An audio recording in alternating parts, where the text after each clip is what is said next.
If you're a mom whose calendar is full of activities, tasks, appointments, and things that people have asked you to do, but somehow the thing that actually matters never gets done, stay with me. Hi, I'm Alberta, a life coach helping Christian moms who feel called to more beyond motherhood, build a God-led business without sacrificing time with their family or burning out. For a long time, I planned my weeks like most people do. I would write down tasks, appointments, responsibilities, and then try to squeeze my business and time with God somewhere in between. And the result was always the same. A full calendar, but no real clarity, and always feeling like I was constantly behind. So today, I want to talk about why task-based planning creates chaos and overwhelm, and walk you through the simple way I now organize my week as a mom and entrepreneur, planning with God first. So let's get started. When we plan without God and just build our week around tasks and responsibilities,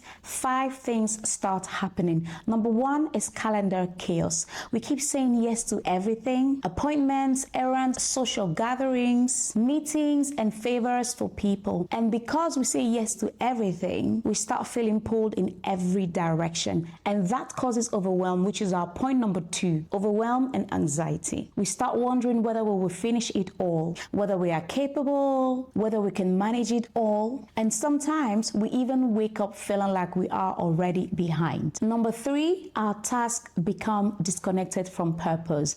Because we spend our time doing small tasks, random activities, and people's priorities, our God-given assignment gets pushed aside. This leads us to point number 4, which is feeling spiritually dry. Now, the Lord created us for a purpose. Every single one of us was created for a purpose. And therefore, when we do not spend time doing what actually matters, we start feeling unfulfilled, unsure of what God has even called us to do, unsure of where we are going, which may eventually lead to resentment. Number 5 is the pressure to perform or feeling like a failure. With so many things in our calendars, we might sometimes feel like we need to deliver on everything, finishing every single task, performing all activities, and when we don't, we feel like failures. This would eventually lead to an identity crisis when we no longer know who we are and what we were created for. So what does planning with God actually looks like? God is a God of order. Colossians 1:17 says He is before all things, and in Him all things hold together. That means when we start our planning process, we need to start with God, and then we anchor our business and our home in Him. Everything else will fit around those 3: God, home, and business. Every week, you therefore need to set aside 30 to 45 minutes to plan with God. And there are 5 steps for a successful weekly planning meeting with God. Step number 1 is prepare your space. This could be in your room, a cozy corner in your house, or in your home office if you have one.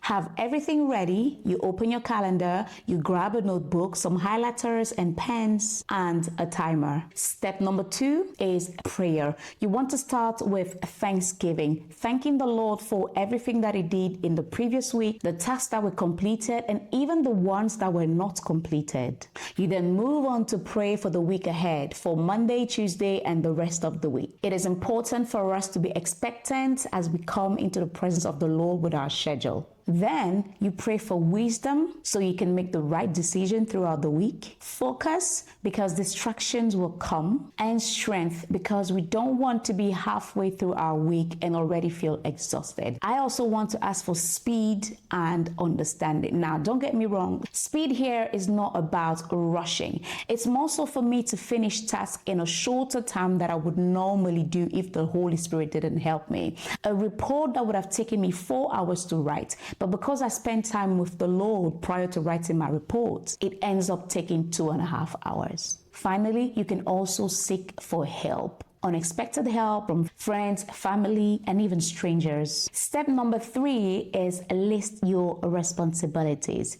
If you open your notebook, you draw a line right in the middle of it. On one side, you list all your home responsibilities. And these could include meal preps, school runs, the kids' activities, appointments, family commitments, cleaning, laundry days, your family routines, and any other household task.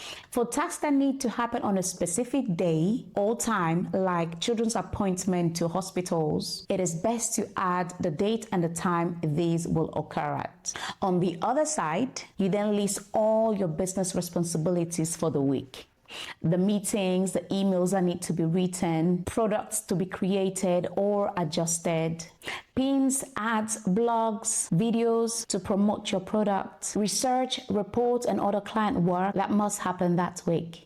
Invoicing, bookkeeping, and any other admin task. Write down everything for the week. Then step 4, which is ask God for directions. You can ask things like, what should I focus on this week? What should I focus on each day?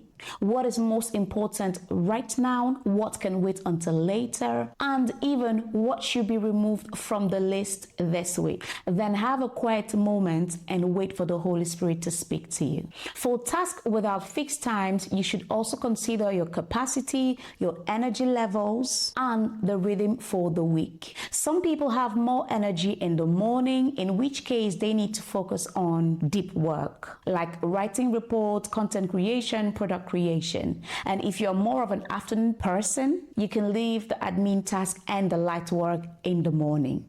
But as you bring all of it to God and He knows what you need, He will direct your steps. And that's when number 5 comes in, which is place everything in the calendar. Once you know what matters the most, you can organize your week. You therefore place your task in your calendar according to priority, available time, and energy levels. This way, your calendar reflects what actually matters, not just everything that appeared.